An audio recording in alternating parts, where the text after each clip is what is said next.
વિનંતી. બોલીએ વડલાવાળા મામા દેવની.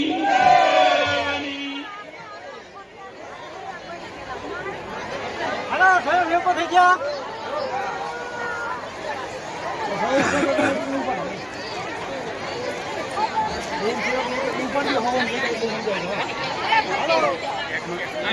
માધવપુર ગ્રામ પંચાયત સરપંચ શ્રી ધનુભાઈ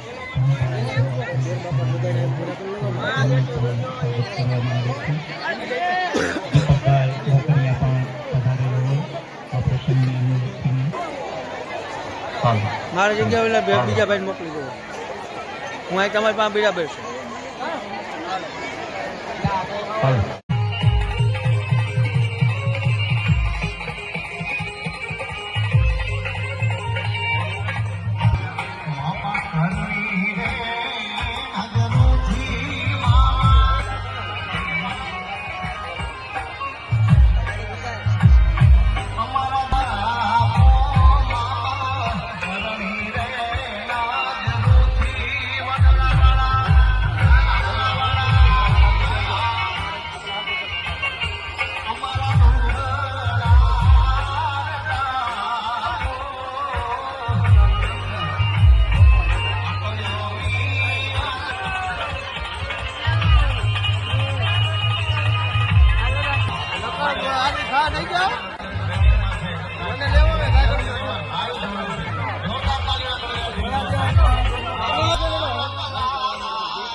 પુનિતભાઈ આમાં જો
આશીર્વાદ વચન સંતોના માધવરાયના ઉપરણાની પ્રસાદી આશીર્વાદ અપાઈ જાય એ પછી વરકન્યા દંપતી મામા હતા અને ગણપતિ મહારાજના સ્થાપનને પગે લગાવવા જશે.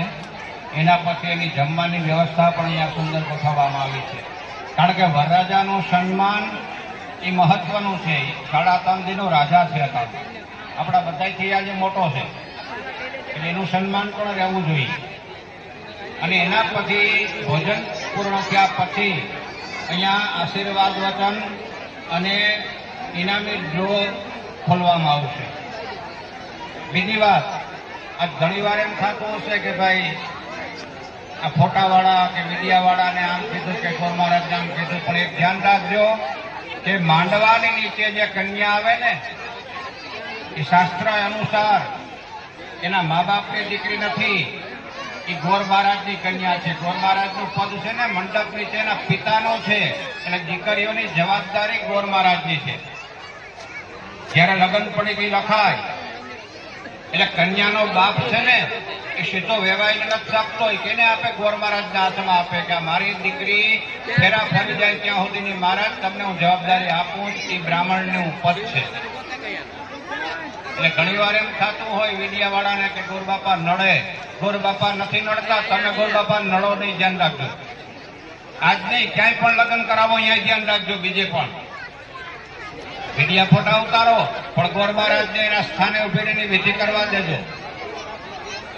દ્રુપદ રાજાના દરબારમાં દ્રૌપદીના સ્વયંવરમાં જયારે દુર્યોધન ધુઆ ફુઆ થઈને આવ્યો અને દ્રુપદ ગભરાણો ને ત્યારે એના કોડગોળ દ્રોણિતપુરે આવીને કીધું કે હે દુર્યોધન બંધ થઈ જા.